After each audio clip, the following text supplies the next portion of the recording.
we make the strings.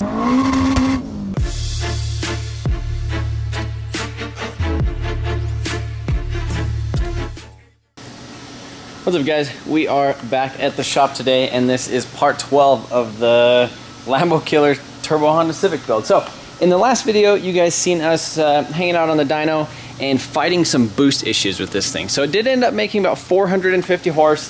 That was on 21 pounds of boost at 10 degrees of timing when it creeped up to that much. So we have a 5-pound wastegate spring in here, which means that this should technically only be running 5 pounds of boost on the wastegate. What it was doing is it was around VTEC, when it would come into boost, it would about 8 pounds of boost, and then it would creep to 16 to the rev limit at 8,000. When we increased the rev limit to 8,500, the boost increased from 16 to 21 within 300 RPM, and yeah, that's where that little spike at the end on the dyno came. So we are narrowing down the issue to the wastegate being placed right here. So the way that exhaust energy flows, it comes up, kind of goes straight in the turbo. This wastegate placement is at a 90-degree angle, so it's basically just a T. All the air is just kind of flowing over the top of it, and it controls it up until a certain point in which the engine is just too efficient, and it just starts making power, and it just forces it all through the turbo and just bypasses that. And the wastegate is fully open. So we basically, one of the things that we did on the dyno is we hooked up shop air to it, held it wide open. At idle, you stick your hand underneath there, and we felt the exhaust flow coming out of the wastegate. It did a pull, and it still hit 20 pounds of boost.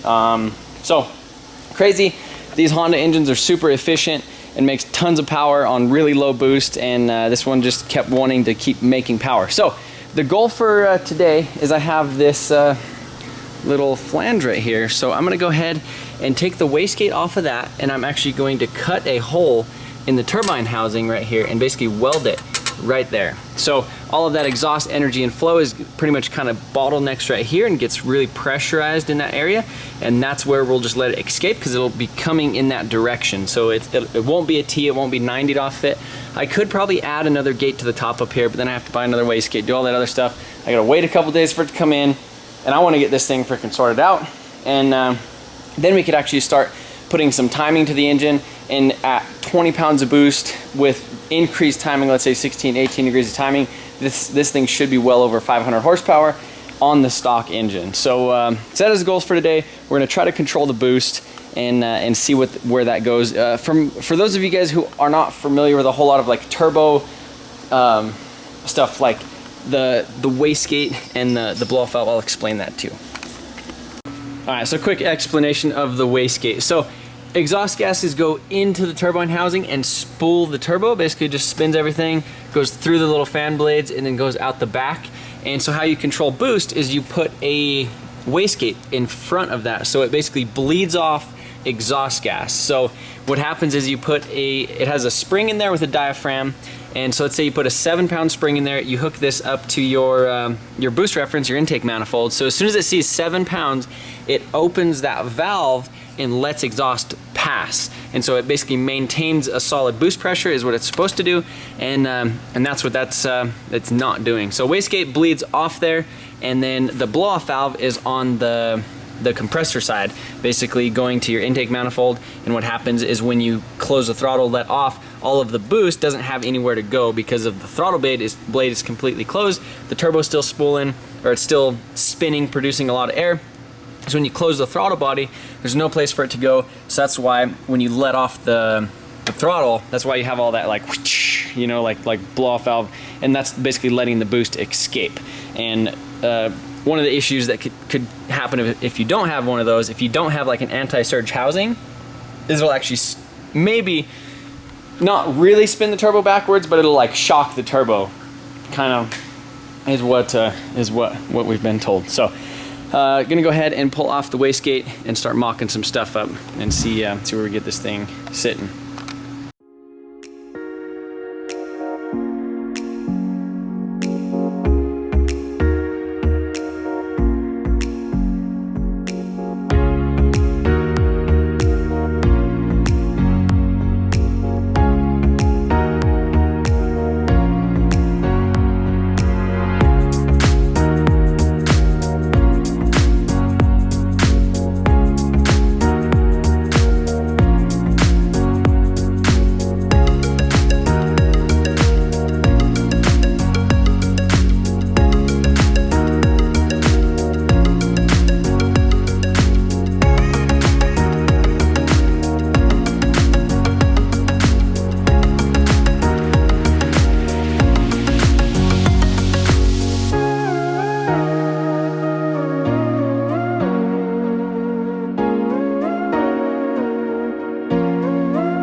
so just got done welding all of this stuff right here. I got a little, so got the wastegate flange welded to the turbo, and see, looks pretty good.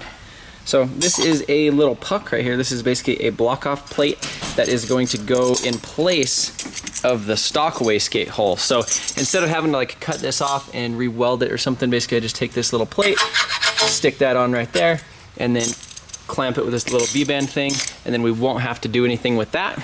And so I'm gonna go ahead and clamp the wastegate loosely on here, get the placement and everything right, and then go ahead and stick this thing on there, and we're gonna take it for a rip and see if she boost creeps, which technically right now I think it's just gonna hit 5 pounds all the way to red line.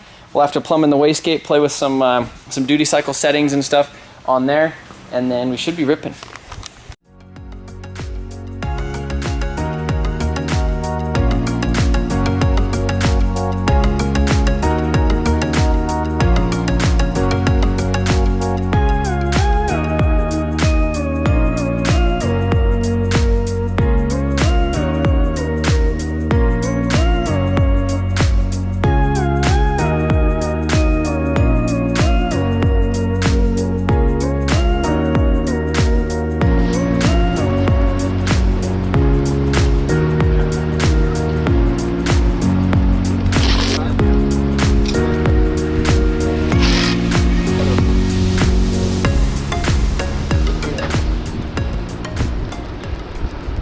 So we took this thing out and we hit boost, and it's holding 12 pounds solid. I put a basically 1 bar set of springs in everything, and now it's starting to rain and we don't have any windshield wipers.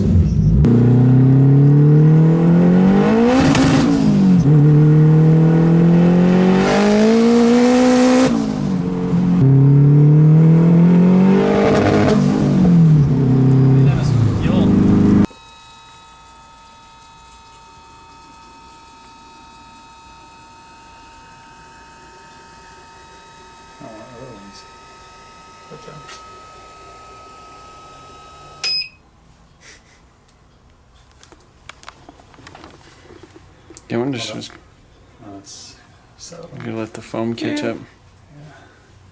They flow a little bit more. Those are pretty even. I mean, that's good to know, but I wish it was. Yeah, I wish it was bad, so you actually knew that was the issue. Yeah. So we've been having a lean issue. I know we haven't worked on this in this video, but in the background, I've been working on the sleeper Civic, having a super crazy lean issue. Put the turbo and everything back on. Was driving it.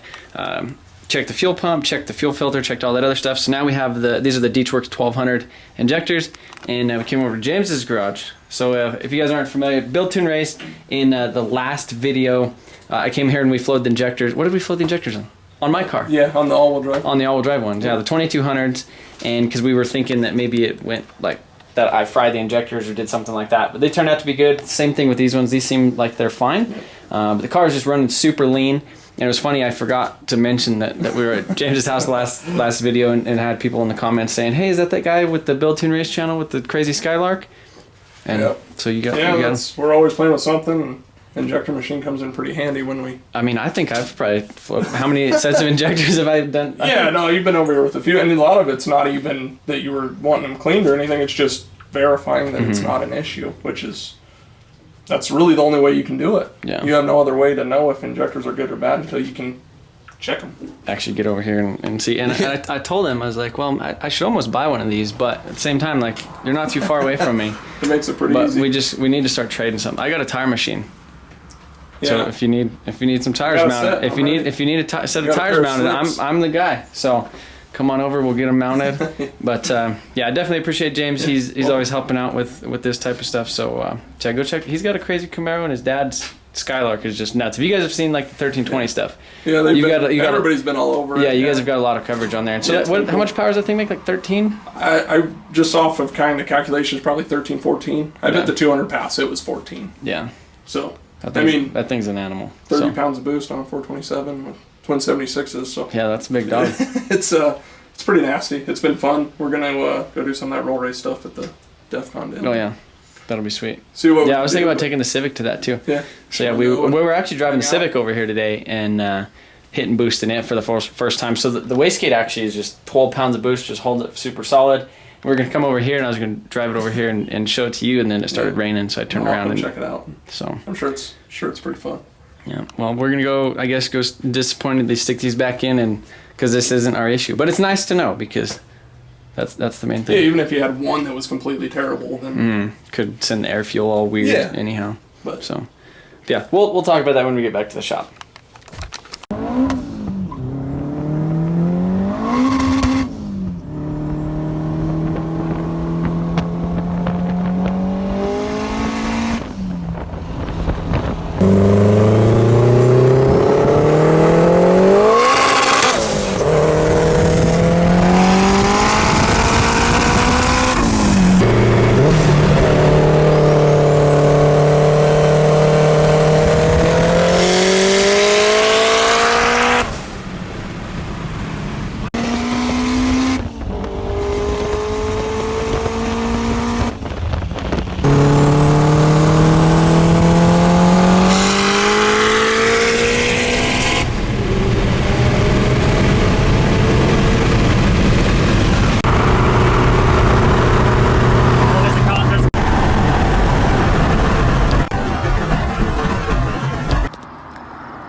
Alright guys, so it happened. You can't see, but the blues and the yellows, they came out, so that sucks. I don't know how fast I was going. I don't need a signature from you. Your license is an agreement that you'll show up to court for me. If you don't show up, they'll suspend your license. Okay? So, can't do that out on the roads. Okay, it's too dangerous. Alright, put your seatbelt back on for me. You guys have a safe night, okay?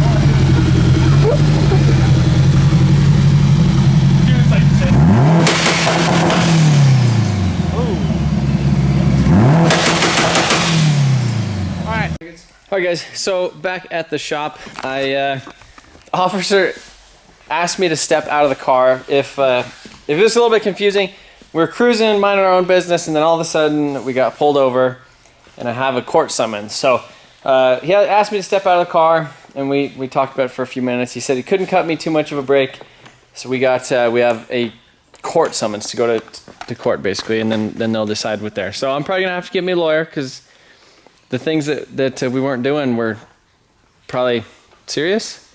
I don't know. But yeah, anyhow, this thing is an absolute ripper. It's crazy. It just shoots the flames just like double chooching like out of the hood. It looks like it's giving you one of those.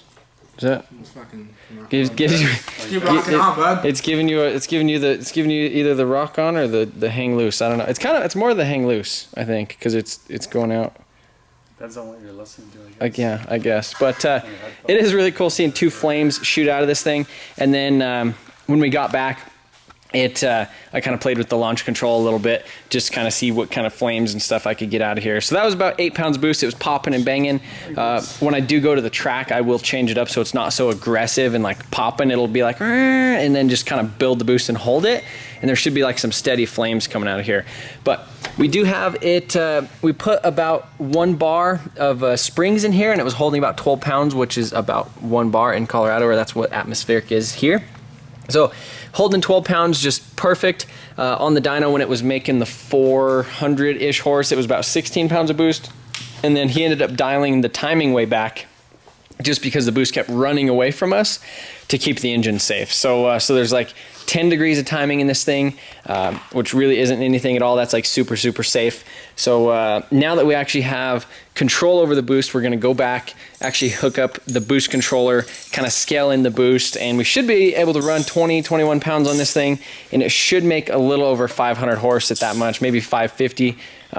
We might be able to push it a little bit further on the dyno just to get that 600 horsepower number, and might have it as like a kill tune. But I would say it's a success welding this thing on the wastegate and putting that little puck down there. I just think that whole wastegate design just wasn't the greatest thing. But yeah, it feels really fast. It's not really spinning the tires like crazy. It does in second, but in third it does hook fairly well.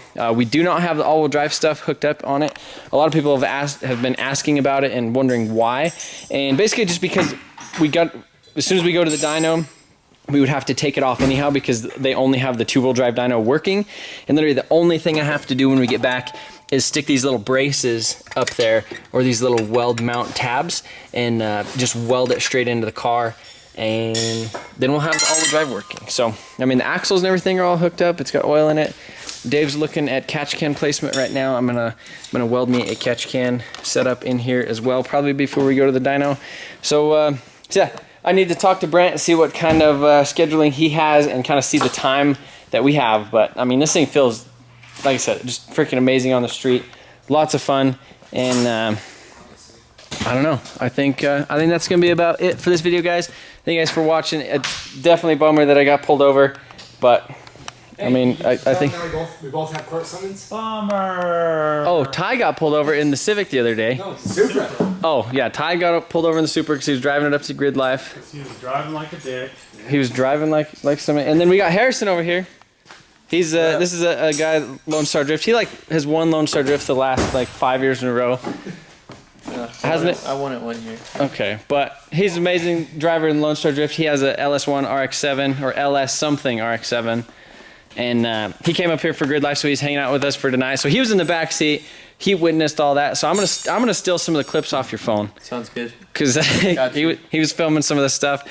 We had Ty in the other car with Colton, filming some other stuff. But yeah, stuff happens. You know, probably shouldn't have been doing the things that we were doing, but I was just excited to be ripping this thing. So again, appreciate you guys watching. See you guys later.